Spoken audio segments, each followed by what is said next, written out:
So, ang unang gagawin natin, punta tayo sa ating client, itong Windows 10. Click natin itong logo na to. At saka click natin itong Network and Internet Settings.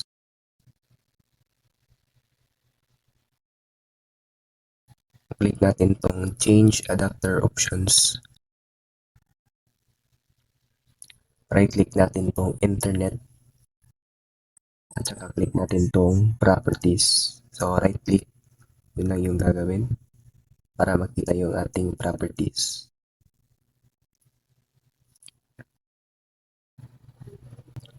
Tapos, click natin itong Protocol version 4. At saka click natin yung Use the following IP address. So, dito nakadepende sa iyo kung ano yung ilalagay mong IP address. So, ito yung magiging IP address para sa akin.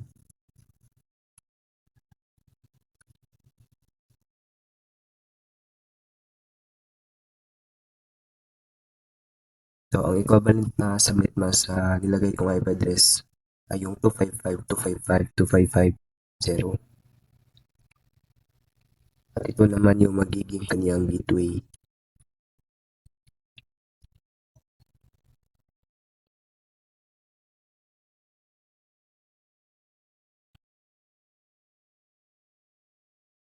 Sa preferred DNS naman, ito yung ang ilalagay ko dito ay yung IP address ng aking magiging server.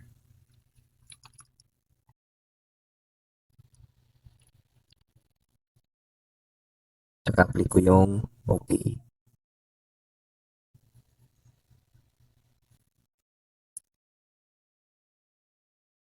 Pulse ko lang muna.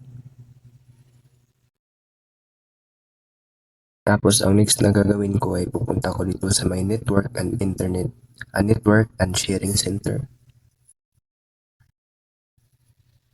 Tsaka click ko tong change advanced sharing settings. So, itong makikita kong arrow na to, ina-navigate ko to. Tsaka turn in ko lahat except for password protected sharing. So, kailangan mo i-turn on lahat except dito sa turn on password protected sharing.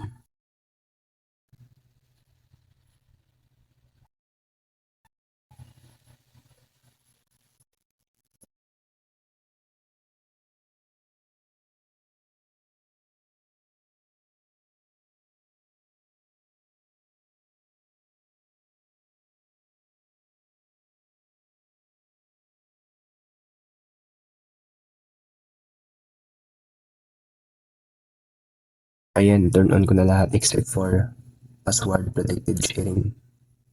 Save ko na.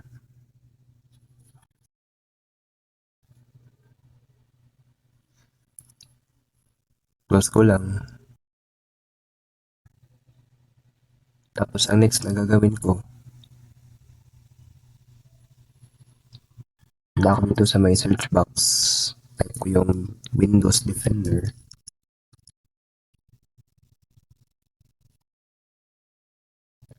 So, click ko yung Windows Defender Firewall.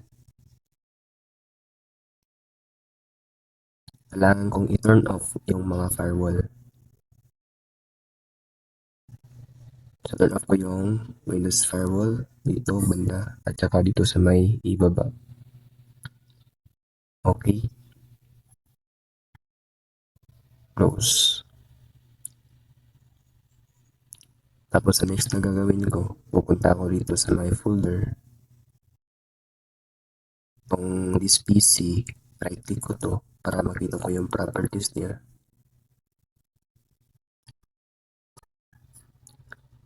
At pupunta ako sa may baba para hanapin yung remote desktop. Kailangan kong ma-turn on itong enable remote desktop para sa gagawin kong configuration para mamaya confirm ko lang. At ayun na. Tapos ko lang lahat.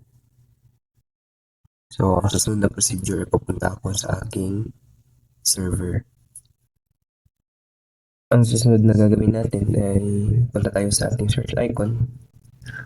Type natin dito yung server manager.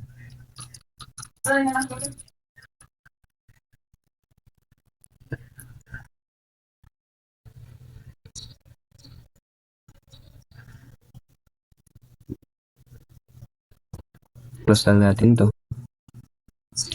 Tapos, click natin itong add rules and features. Tapos, itong next. Next ulit.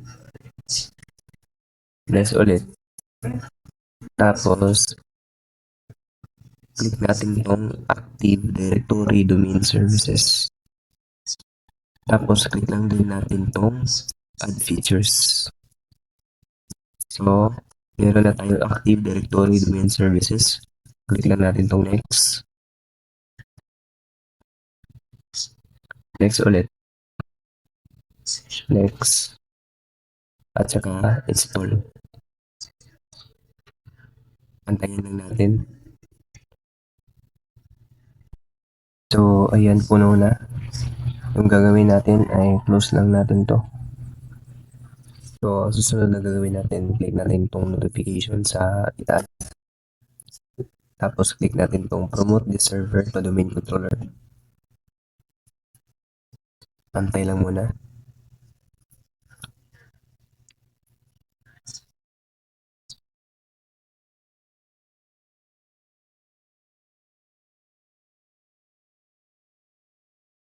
Tapos, click natin itong add a new forest. For example, yung magiging domain name natin ay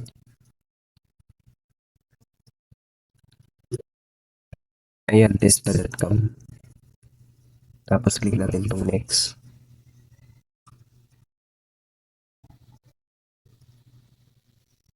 Lagay natin yung password. So, depende sa inyo kung ano yung password na gusto niyo.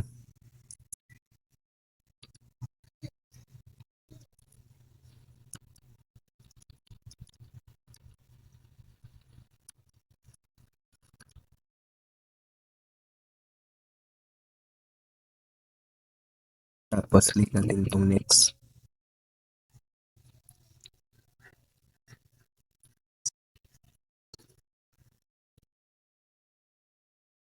Next ulit. Tamang antay.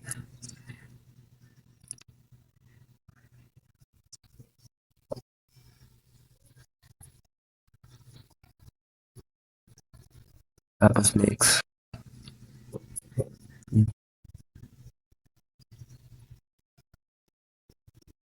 Next ulit. Next.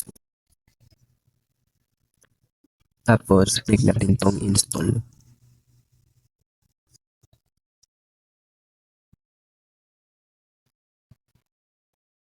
So, ayan. Malapit siya matapos. Close na rin to. After natin ma-close to, yung computer natin ay magre-restart. Pantayin lang muna natin. So, susunod na gagawin natin. Tapos nang ma-restart yung computer natin, close muna natin to. Itong lahat. Tapos, ang gagawin natin, sa keyboard natin, ito yung keyboard. Control natin tong Windows plus R. Ito. Windows plus R. So, pag na-click mo yung Windows plus R, lalabas tong run. Tapos, type natin sa run natin yung G.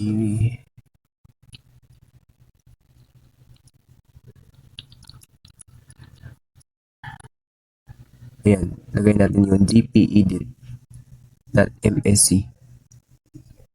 Zoom ko lang muna. Yan yung ilalagay nyo. So, yan yung ilalagay nyo, yung gpedit.msc. Tapos, enter. So, ayan, lumabas na yun. Yung ilagay natin. Maximize lang muna natin. So, ayan. Move lang natin to.